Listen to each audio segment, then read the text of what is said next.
Gusto mo makabenta ng marami kahit hindi naman masarap yung produkto mo? So, I experienced this when you watched Lion King in New York, no? So, if you're gonna see, sobrang daming tao, and outside niyan, merong hotdog stand.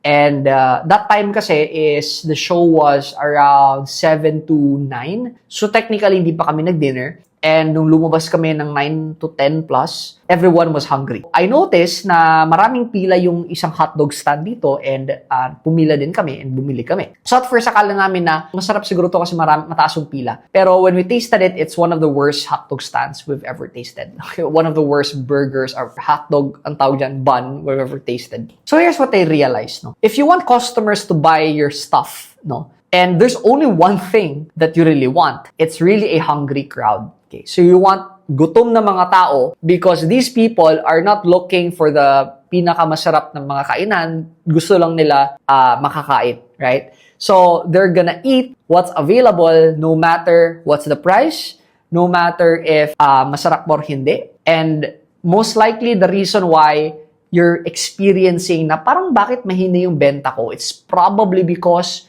you're not targeting a hungry market.